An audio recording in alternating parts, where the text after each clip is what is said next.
Hi guys, I Aziz welcome you to CoedMaster, and in this video I am going to talk about binary heap data structure. In this video I will explain what is binary heap data structure, how it's implemented, and what are the applications of binary heap data structure. So please watch this video till the end. So without wasting any time, let's get started.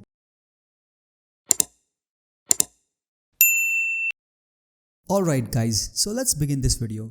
So guys, if you look at this collection hierarchy diagram, you will see that so far we have covered array list, linked list, array deck, and now we are supposed to talk about priority queue. But why are we talking about binary heap data structure instead of priority queue? Well, the implementation of priority queue uses underlying data structure, that is binary heap data structure. That is why it is very crucial to understand how binary data structure works, how it's implemented, and what are the applications of binary heap data structure. So in the first few videos, we are going to understand each and everything about binary heap data structure, and then later we will understand how priority queues works and all the nuances of priority queue. So let's start with the first question, that is what is heap? So heap is generally a non-linear tree-based hierarchical data structure. So how heap look like? So in heap we have a root node, then this root node has two child node, and again this two child node has again two child node. So whenever we have this type of structure or this type of tree structure, we call it heap. So I hope this is clear to you that what is heap.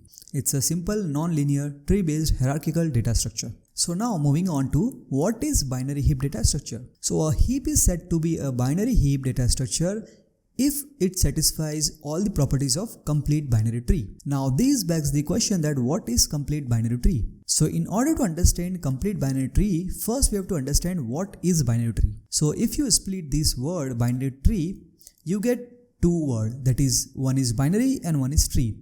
We already know what is tree. So whenever we have structure like this, we call it tree. Now what does it mean by binary? So binary simply means two.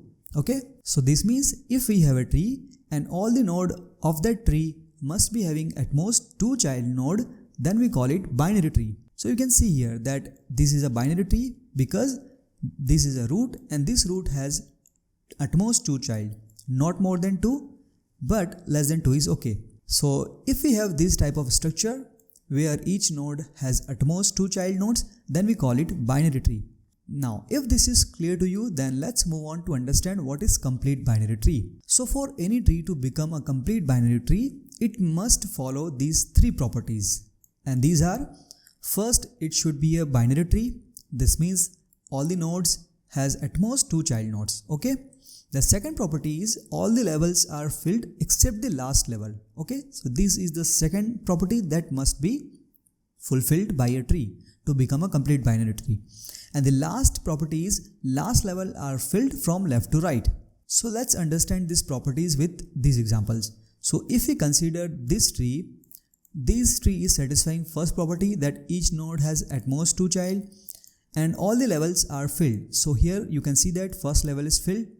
This level is also filled, but this tree is violating third property. And what third property says? And it says last level is filled from left to right. So here this node has two child and this node is filled from right. That is why it is violating this property. It must be filled from left to right. Okay. Now let's see this example. In this example, we have a root node and this root node has two child. Okay, so this means it is satisfying first property and it has all the levels are filled. So that is why it is also satisfying second property, and it is also satisfying third property because the last level is filled from left to right. So that is why we can call this structure complete binary tree. So I hope now you understood what is heap, what is binary tree, what is complete binary tree, and what are the properties that must be followed by a tree to become a complete binary tree. So now let's move on and understand how it gets implemented in the memory. So guys, I hope you might be thinking that this type of structure we can easily implement using nodes like linked list. So we have a node and this node has three things. First is the data and other two things are pointer, and this two pointer points to the child node. Again, this child node contains three things. One is data and two pointers to its child node. Okay, similar here also.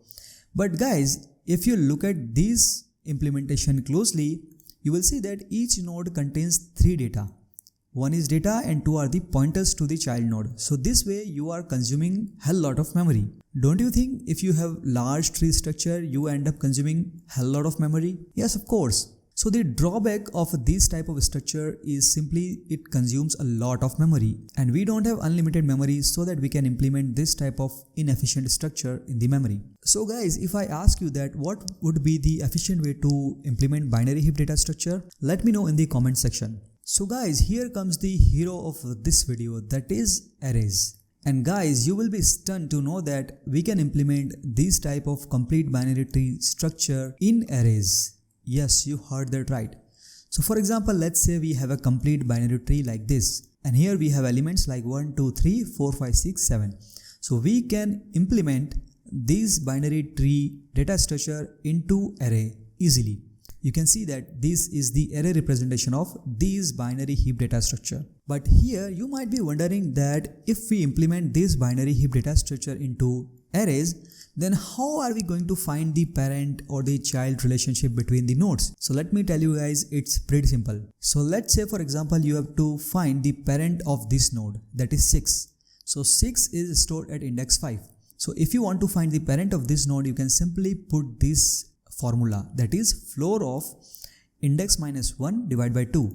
So what is the index of element 6? That is 5. So 5 minus 1, that is equal to 4, and 4 is divided by 2, that is equal to 2. So the parent of 6 is present at index 2, and you will see that at index 2 3 is present in the array, and the tree structure you can see that the parent of 6 is 3.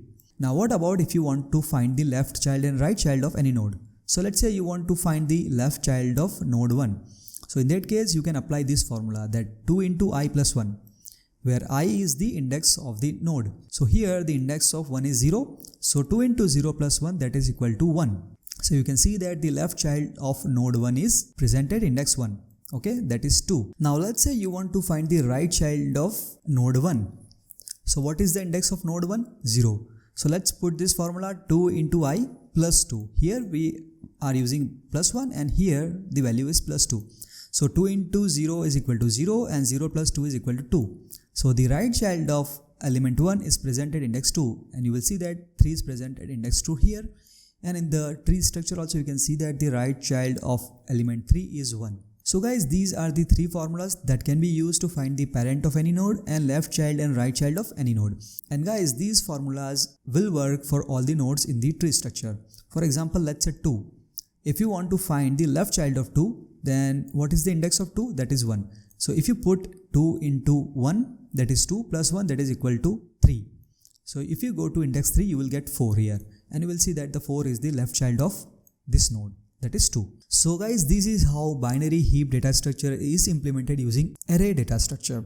And because the binary heap data structure internally uses arrays, so we have all the advantages that array provides. First one is it consumes extremely low memory as compared to nodes that are used in linked list, because we only have to store the element at a particular memory location. We do not have to store the reference of previous and last node, right?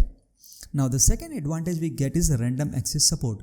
So as we know that arrays are stored in contiguous memory location, that is why we get this advantage of contiguous memory location, and we can access any random element in constant amount of time. Okay. Now the third advantage we get by using array is cache friendliness nature.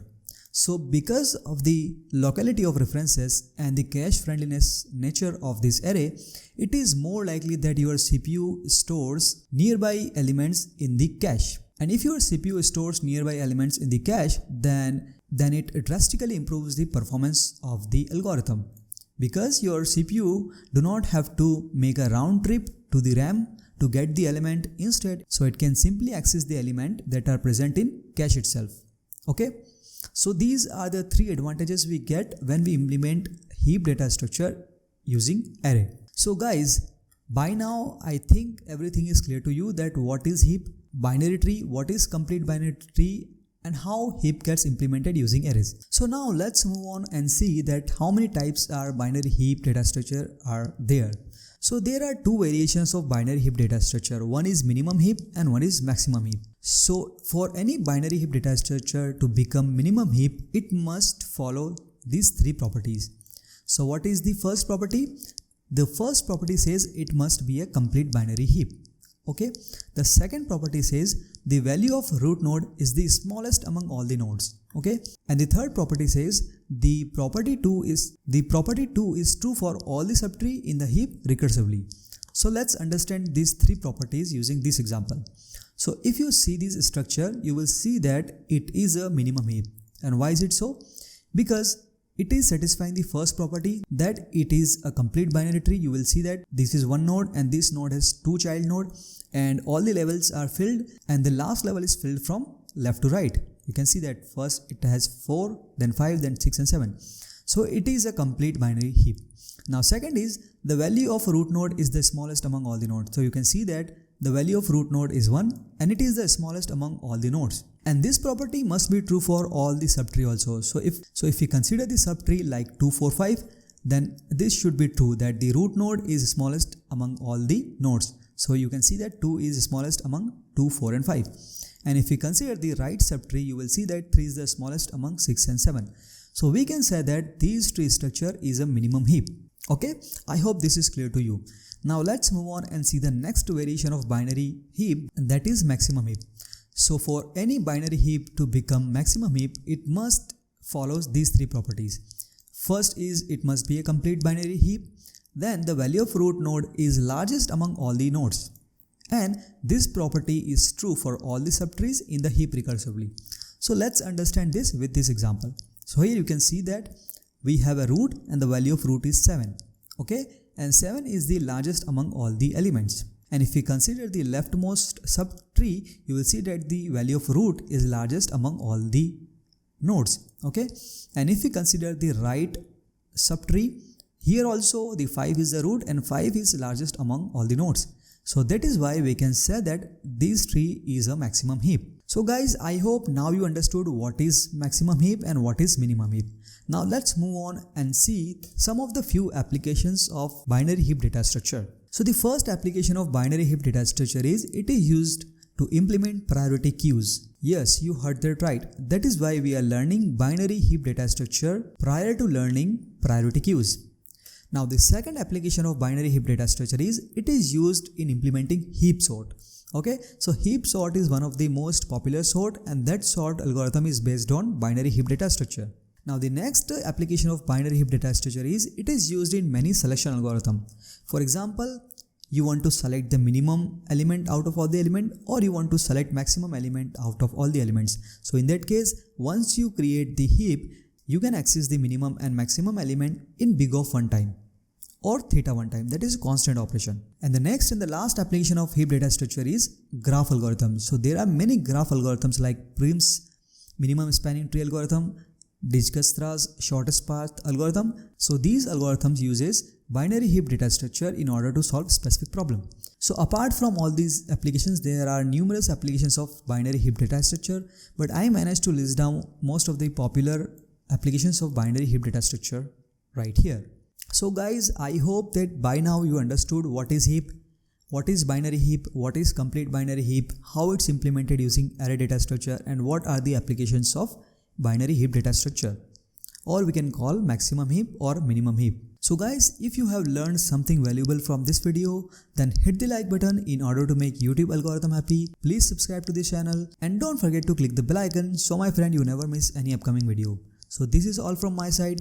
Thanks for watching. See you in the next one.